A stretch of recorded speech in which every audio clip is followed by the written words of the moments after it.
Bienvenue à toi qui regarde cette courte série de vidéos qui sera proposée en 5 modules, 5 clés, qui s'intitule, comme d'ailleurs tu l'as vu sur le screen peut-être, ou dans le titre, les 5 clés du roi Josaphat pour entrer dans la victoire. Toi qui es enfant de Dieu, qui regarde cette vidéo, ou peut-être qui est cherchant, on peut dire ça comme ça, eh bien enfant de Dieu, tu sais que ta vie est faite pour éclairer. Tu es passé d'un royaume à l'autre. Et ces courtes vidéos, 10-15 minutes, sont faites pour que nous puissions regarder à l'exemple du roi Josaphat dans ce qu'il a vécu dans l'une de ses bataille dans laquelle il n'a même pas combattu. Et il a eu la victoire, pour qu'on puisse nous en extraire des disciplines de vie et voir comment nous pouvons nous les mettre en pratique et avancer dans nos victoires. Je précise quand même que l'histoire du roi Josaphat, vous le savez, est dans l'ancienne alliance, et que nous sommes dans la nouvelle alliance. Donc, toi qui regardes cette vidéo, en toi, il y a plus que Josaphat, il y a Jésus-Christ. Avant de commencer, je veux simplement dire que si tu veux aider cette chaîne, tu peux mettre un like, ou si tu veux simplement participer à la propagation de ces enseignements, si tu penses que ça peut faire du bien à ceux qui t'entourent, que tu regardes cette vidéo sur YouTube, tu peux copier le lien de la vidéo YouTube et le partager sur tes réseaux. Si tu regardes cette vidéo sur Facebook, tu peux simplement déjà d'emblée la partager de manière virale. Alors on va commencer cette première vidéo. Point numéro 1, on peut dire clé numéro 1, appelle-la comme tu veux. Je vous invite dans mon nouveau bureau, à l'extérieur, dans ce superbe endroit. Je vous mettrai des vidéos, des images. Superbe endroit qui est dans le sud de la France et j'ai envie de dire propose à toutes sortes de méditations et de se tenir dans la présence de Dieu. Alors entrons ensemble dans la parole de Dieu autour de ce sujet. Prépare stylo, notes. Toi qui vas suivre ces vidéos, elles seront postées jour après jour, 5 jours de suite. Et bien sûr, si tu les écoutes ou tu les regardes, bien plus tard, tu les trouveras dans une playlist. Éphésiens 5, verset 8 nous dit ceci, et je commence cette première vidéo avec ce passage. Éphésiens 5, verset 8, autrefois, vous étiez ténèbres, et maintenant, vous êtes lumière dans le Seigneur. Marchez comme des enfants de lumière. Je fais exprès de commencer avec ce passage pour dire que, quelle que soit ta vie, si tu as un rythme de vie qui ressemble énormément au rythme de vie des gens de ce monde, c'est-à-dire que, oui, tu lis de temps en temps ta Bible, on va l'ouvrir ensuite, tu lis un petit peu le feuillet que tu mets dans ta maison, quelques versets par-ci par-là, ou tu écoutes des prédications en ligne, d'accord, oui. Mais si ta vie, in fine, même avec tout ça, ressemble un peu de trop à ceux du monde, je veux relire ceci pour toi. Autrefois, vous étiez ténèbres. Oui, mais ça, c'est autrefois. Maintenant, vous êtes lumière dans le Seigneur. Alors marchez comme des enfants de lumière. Écoute, apprête-toi à marcher comme un enfant de lumière. Tu es appelé à porter la lumière de Jésus-Christ dans ta vie, pour toi et pour tous ceux qui t'entourent. Un pasteur dit il y a peu de temps, c'est une lumière, en finalité, c'est un texte de la parole de Dieu. Si une lumière est allumée, elle n'est pas faite pour être mise sous un boisseau, elle est faite dans une maison pour être mise en hauteur et éclairer toute la maison. Ta vie est là et elle a été allumée par le Saint-Esprit pour éclairer toute la maison et tous ceux qui t'entourent. Alors accroche-toi et dans ces 5 enseignements, celui-ci et les 4 qui vont suivre, note les clés pour les mettre en pratique dans ta vie parce que tu n'es plus ténèbres, mais tu marches comme un enfant de lumière. Entrer dans la victoire, c'est une nécessité. Tu pourrais te dire, ah bon, pourquoi? Moi, je n'ai pas signé pour ça. Je suis devenu chrétien pour aller à l'église. Je suis devenu chrétien pour vivre une vie moralement bonne, faire des bonnes actions. Mais en réalité, si tu te dis ça, tu te fourvoies. En devenant chrétien, tu es entré dans le royaume de Dieu et tu as des victoires à obtenir. Elles sont déjà là, remportées par Jésus, mais toi, tu dois entrer dans ces victoires pour ta vie et pour la vie de ceux qui t'entourent. Si tu es un homme marié, pour ta vie et pour la vie de toute ta famille aussi. Alors, je te lis Éphésiens 6, verset 11, cette fois-ci. Note-les, prends le temps de noter. Tu sais, toi qui regardes cette vidéo, si tu ne notes pas, tu fais juste regarder, tu vas peut-être oublier. Mais note, prends un cahier, tu notes en haut, ou un carnet, tu notes en haut les 5 clés du roi Josaphat, tu mets la date et tu les notes. Tu notes les passages que tu vas toi-même réétudier. Pourquoi? Parce que le Saint-Esprit va te parler à toi-même. Alors fais-le, mets sur pause cette vidéo si tu veux, prépare tes affaires et fais-le. Éphésiens 6, verset 11. Revêtez-vous de toutes les armes de Dieu afin de pouvoir tenir ferme contre les ruses du diable. Car, contre les ruses du diable, car nous n'avons pas à lutter contre la chair et le sang. Voilà, tu comprends tout de suite que tu n'as pas à lutter contre l'être humain. Nous sommes, nous, des enfants de paix, de tranquillité. Les chrétiens, les enfants de Dieu, sont des enfants qui s'éloignent de tout ce qui est violence. On n'a pas à lutter contre la chair et le sang, contre les êtres humains, non.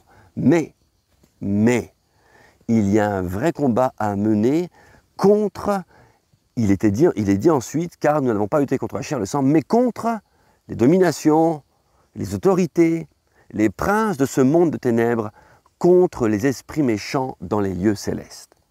Tu vois qu'ici, la parole de Dieu, ce n'est qu'une intro, hein, eh bien, te donne un cadre dans lequel tu as à remporter des victoires.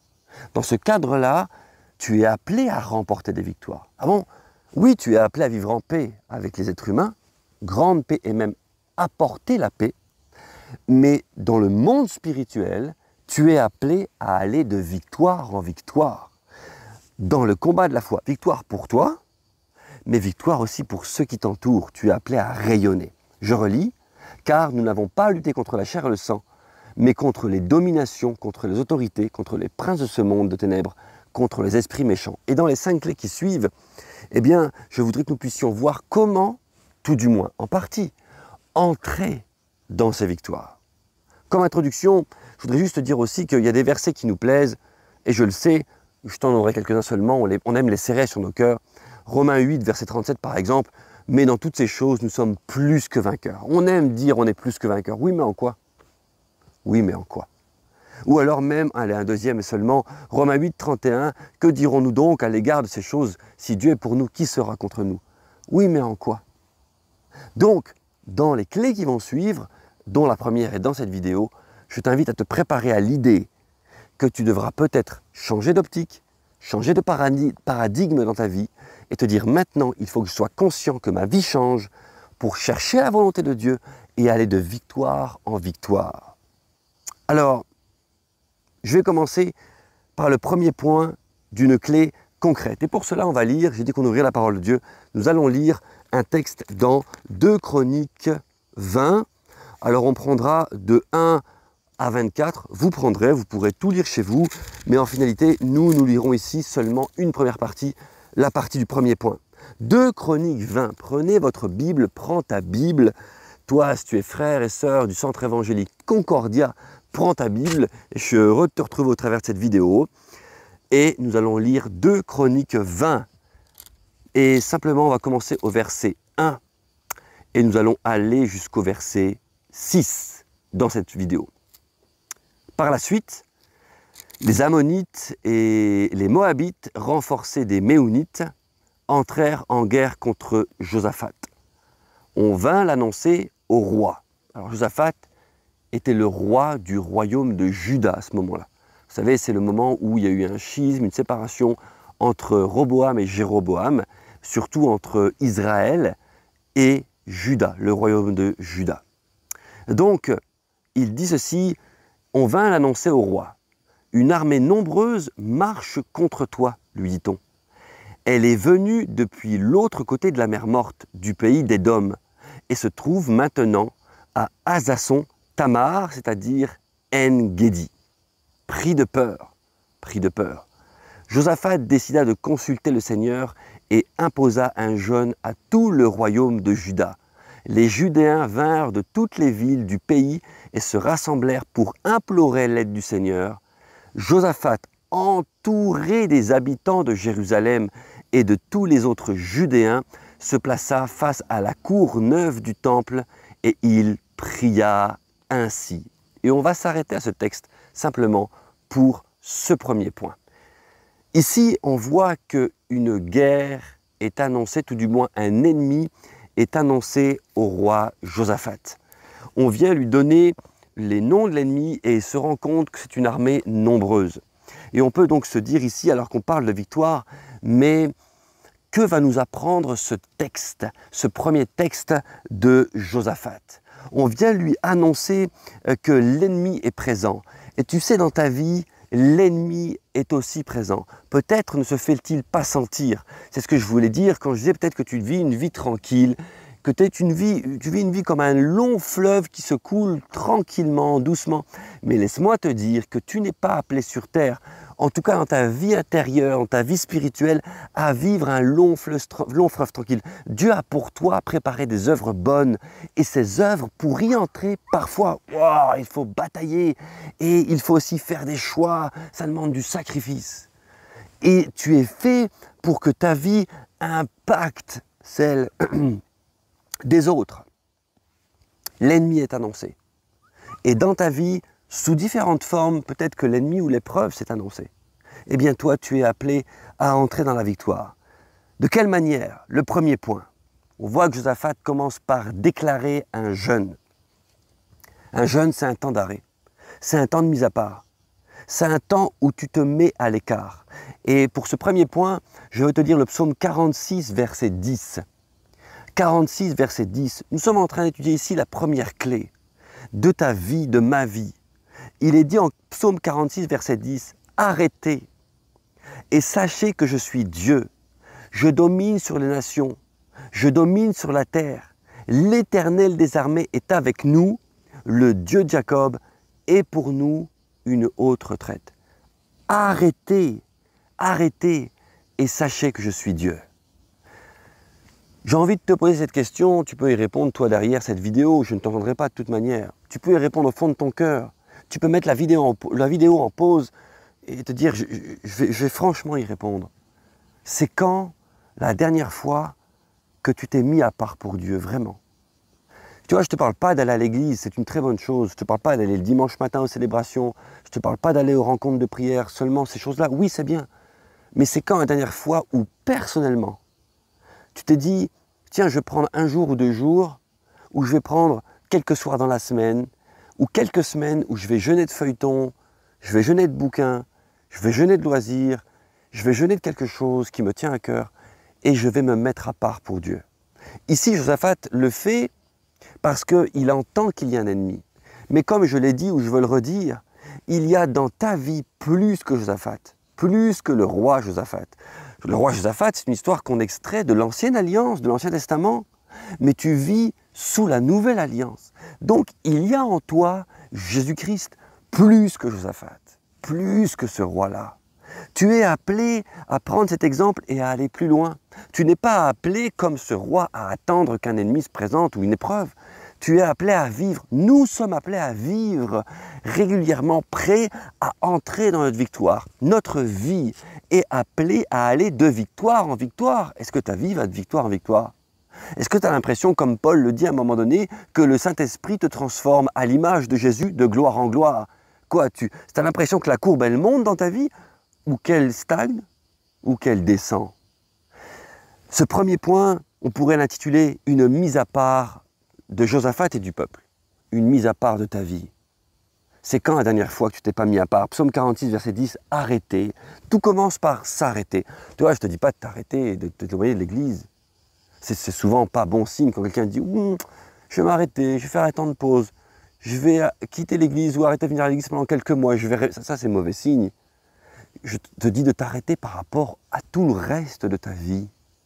Ce qui dans ta vie compose ta vie attachée au monde. Arrête-toi. Remets-toi à réfléchir à Dieu.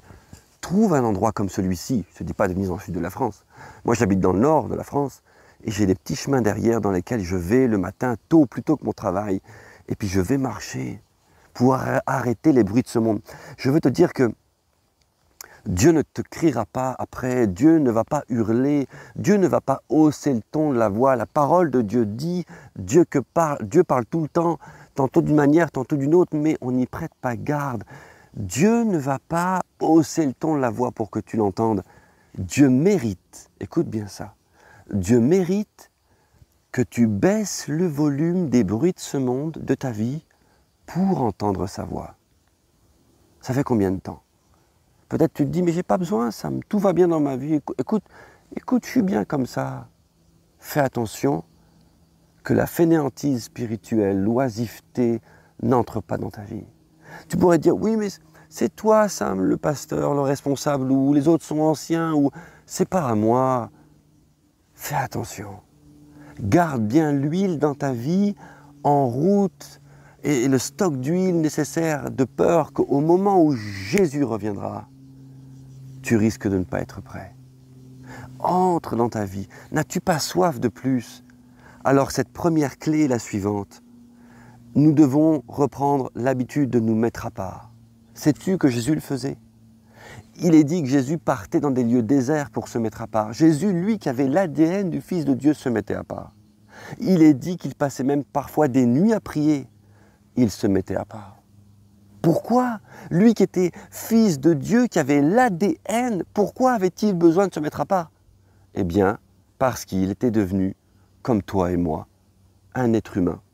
Et qu'en tant qu'être humain, il n'avait pas la connexion téléphone rouge. C'est pas vrai. S'il ne se mettait pas à part, il n'entendait pas la voix de Dieu. Il ne voulait faire que ce que Dieu faisait. Rappelle-toi, il disait de lui-même, le Fils de Dieu, que le Fils ne pouvait faire que ce qu'il voyait faire au Père. C'est pareil pour toi, c'est pareil pour moi. Alors si je ne m'arrête pas dans la vie pour regarder ce que Dieu me dit de faire, comment pourrais-je reproduire le visage de Dieu? Comment pourrais-je faire ce que Dieu me demande? En Matthieu 26, verset 36, et j'en aurai terminé pour cette clé numéro 1, c'est autour de Jésus que nous parlons maintenant. Là-dessus, Jésus alla avec eux dans un lieu appelé Gethsémané, et il dit aux disciples, « Asseyez-vous ici, pendant que je m'éloignerai pour prier. » Il prit avec lui Pierre et les 2 fils de Zébédée, et il commença à éprouver de la tristesse et des angoisses. De la même manière que Josaphat a appris qu'il y avait un grand ennemi devant lui, une armée nombreuse, il a pris peur. Jésus approche de la croix et il est angoissé. Alors, il est retiré dans le jardin de Gethsémané. Il sait que c'est dans la face-à-face, dans le face-à-face avec son Père, dans la relation avec son Père, que se trouvera la solution à cette situation. Pour qu'il entre dans la victoire, et pour Jésus, il s'agissait de passer par la croix. Et quelle victoire il a obtenue? C'est la plus grande des victoires. Tu es appelé, clé numéro 1, à te mettre à part et à remettre dans ta vie des temps de mise à part. Si ça fait longtemps que tu n'as pas mis en place dans ta vie, au travers de balades dans certains chemins, des endroits isolés, des temps de jeûne et prière, des temps de retirement, le fait que tu vas couper les bruits de ce monde, si ça fait longtemps, trop longtemps que tu ne l'as pas fait, je t'invite, commence à le faire. Si tu suis ces enseignements dans ces 5 clés, c'est pour les mettre en pratique. Écoute, moi je ne cherche pas des vues, on ne cherche pas des vues, on cherche à impacter la vie. Si tu veux partager cette vidéo, fais-le, mais plus encore, si tu veux qu'elle impacte ta vie, comme ces points impactent ma vie, alors mets cet enseignement en pratique. Sinon, à vrai dire, c'est même pas la peine de regarder les autres vidéos. Si tu ne veux pas mettre en pratique. La parole de Dieu enseigne que celui qui regarde la parole de Dieu comme dans un miroir, il se voit comme dans un miroir. Celui qui lit la parole de Dieu se voit comme dans un miroir. Mais celui qui le fait, et puis après, ayant quitté le miroir, repart en ayant oublié ce qu'il avait vu, c'est comme un fou, un insensé. Ne construis pas ta maison sur le sable. Construis-la sur le roc. Écoute ce que la parole de Dieu dit et mets-la en pratique. Point numéro 1, clé numéro 1, arrête-toi, prends des temps de pause et cherche la face de Dieu. Que Dieu vous bénisse.